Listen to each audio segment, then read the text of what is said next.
sun has come out, but it's 4 seasons in one day, the weather here in Melbourne, and who knows what will happen over the course of the next hour. Let me just say that if it does dry out and not rain again, that's going to be terrible news for Jenson Button, who's going out 5th. But very good news indeed for the McLaren pair of Kimi Raikkonen and Juan Montoya, who will be going out right at the very end of the session. There is Jenson Button. And Martin, I think really, from what we've seen this morning on the drying track, the damp track, it's all about getting the tyre temperature, isn't it? And it seemed that if you get to the point where slick tyres or dry groove tyres come into the play, it seems that the Michelins are adapting better to a damp track than the Bridgestone. So if we do get anywhere near that over the course of the next hour, that's not going to be great news for Ferrari. No, it's not, and several other teams too were struggling in the full wet conditions. Red Bull Racing and Williams didn't appear to have their full pace in those conditions, and at the moment this is a full wet tyre racetrack. I would not want to be sitting where Christian Albers is sitting at the moment, exiting turn 9 and 10 there, because he's hardly run the car, doesn't really know this circuit or Formula One particularly well, and I don't think that car is anything like ready to be put through its paces on this treacherous racetrack. They have far more action on the racetrack here than any other Grand Prix in the world. They have trucks, V8s, all sorts of old-timers, and they have hard tyres or road tyres. They just keep lifting up the Formula One rubber, and of course with all of the white lines around the track too, as it's a parkland road the rest of the year around, all of this Formula One facility comes down as soon as this event is finished, and the track is treacherous, and that car's not ready for it. Yeah, well, one of the other reasons it's not ready for it is that Minardi didn't take part yesterday in the free practice sessions. Minardi boss Paul Stoddard is involved in a bit of a ruck at the moment with the governing body, the FIA, and he was trying to run his cars in 2004 specification without the aerodynamic changes. The car ended up in the court yesterday afternoon. He managed to get an injunction, but he said it was just to prove a point. And in fact, he has put 2005 specification aerodynamics on this car, so these cars are totally legal for the new rules. But certainly an awful lot of politics going on behind the scenes with this Minardi team, and the people who are really going to pay for that are the two rookie drivers, Christian Albers and Patrick Friesacher, who have to go out first and second in this session on a damp track that they don't really know very well. And as you can see, Albers is already having all arms and elbows. Yeah, his eyes will be on stalks already, and I would imagine every time he touches the throttle, the brakes, or twists the steering wheel, he's waiting to see what the reaction will be. But he's kept it on the road, and of course today's lap time will be added to tomorrow's lap time, so the overall pole time is going to be something in the late 2 minutes or even into the 3 minutes with these wet conditions, as they're added together a new system for 2005, and Albers then surviving so far. Well, let me tell you a little bit about Christian Albers. He's been involved with the Minardi team for a while. He's driven the two-seaters on and off over the last couple of years. He's done some testing roles as well. This is obviously his race debut, but not a bad runner. He won the 1999 German Formula 3 Championship. Last year he was racing in the German Touring Car Series, a winner there.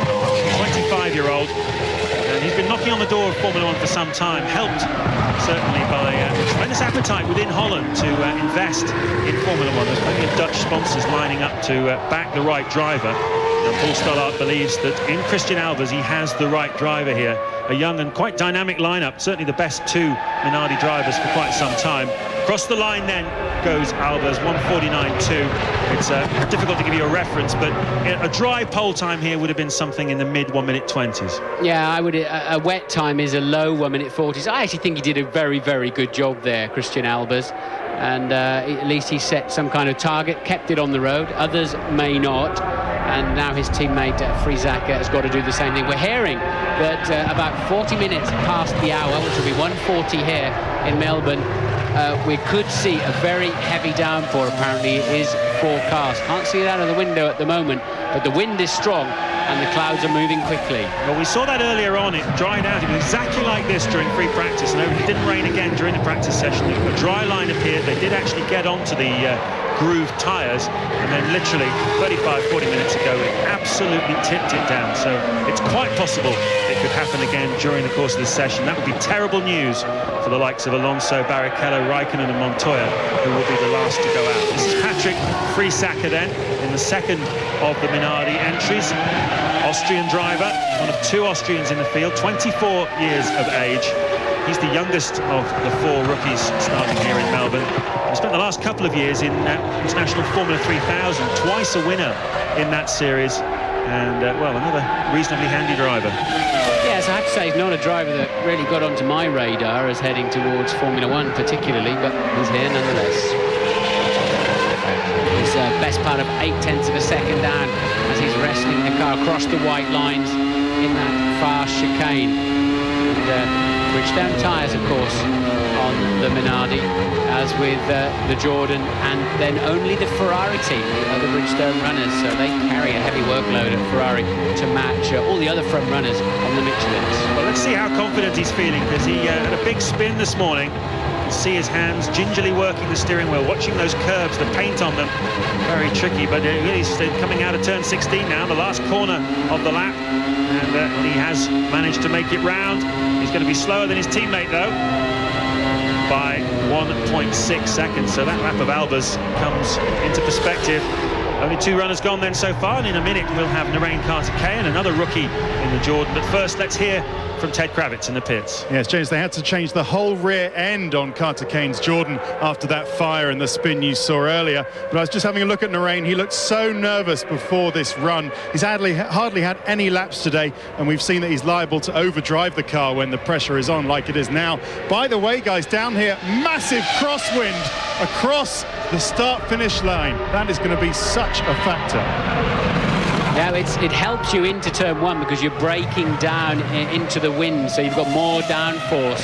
It's later on in the lap when the wind is blowing in the rear of the car, taking your downforce away. Of course, a Formula 1 car is like an aeroplane wing, but upside down. It pushes them down onto the racetrack. So headwind or tailwind makes quite a big difference. Running, of course, to the new regulations for 2005, they should have lost, theoretically, about 25% of their downforce. And that was as a significant chunk of grip. But of course, the engineers quite brilliantly dragged a good deal of that back over the winter. And 2 seconds up then on the Minardis. Narain Karthikeyan, then the car twitching, and he's really putting some effort into this, isn't he? First time we've seen an Indian driver in Formula 1, 28 years old, Narain Karthikeyan.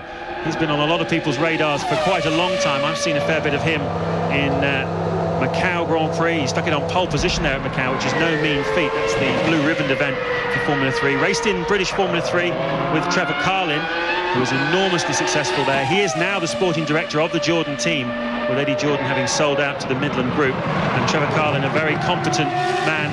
And Karthikeyan, he's got tremendous faith in him. He's a fiery driver. He's compared by Carlin to Takuma Sato. Similar kind of approach. Perhaps Karthikeyan could do to increase his workload a little to match Sato in terms of his ability, but certainly the same sort of category of driver as Takuma Sato. And of course, the market's opening up in India with an Indian driver here. This has been a pretty fiery lap from Narain. He crosses the line nearly 5 seconds faster than the Minardi, but bear in mind, as I was saying, that this is the first time the Minardis have run the 2005 specification aerodynamics today, so the gap, Martin, from pole to the back of the grid is going to be immense, isn't it? Yeah, I think some of these runners, I'll be surprised if Button doesn't come out on the intermediates, and let's have a look at them. They're just about to take those covers off, but that's a good run from the 28-year-old Indian, and his teammate now on track then, but it does look like the Bridgestones are working very nicely in these conditions. It just need to be a little bit drier, I think, for those Michelin Inters to come into their own.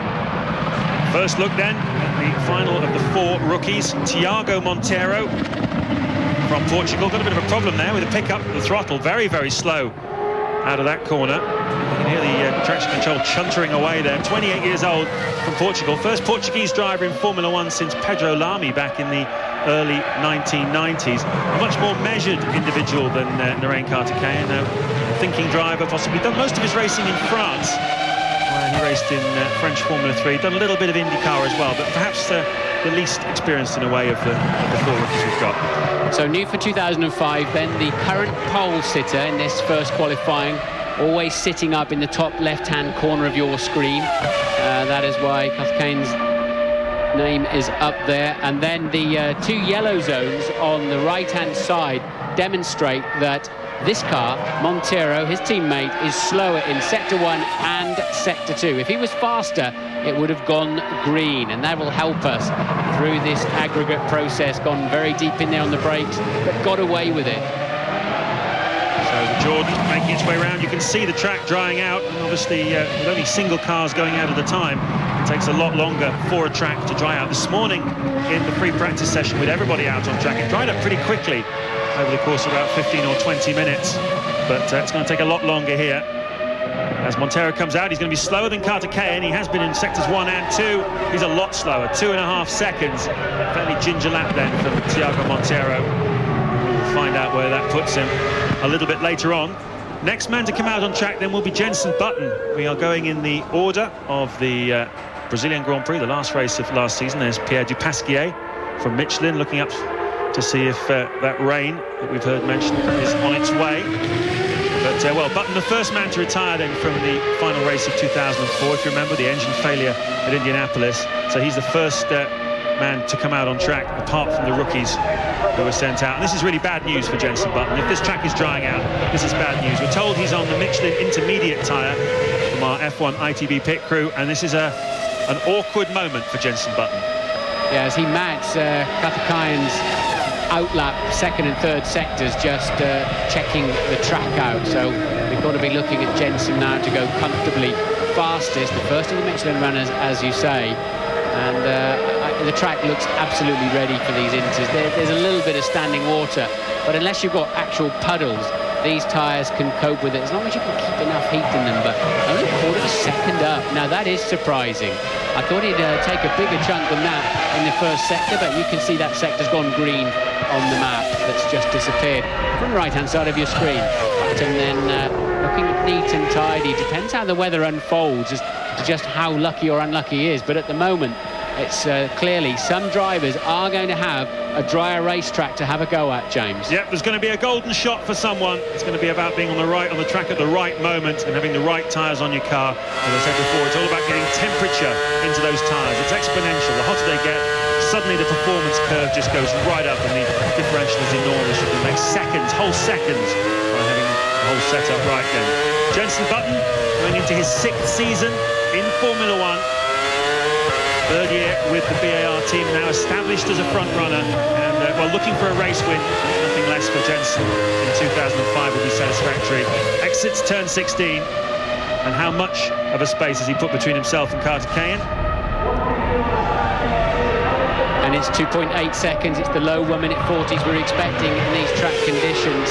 So Button then, just 25 years old. I asked him the other night, is this your 4th or 5th season over dinner? And he said, no, it's my 6th. 3 seconds clear of the next person, but Heidfeld's running into the break. We'll see what they do. Okay, so that's the news that Jenson's receiving from the team on his in-lap, and look how quickly the sun is drying that up. But Button then with enormous experience for a 25-year-old. Yep, he's fastest at the moment from Karthikeyan, and next man out will be Nick Heidfeld in just a few moments.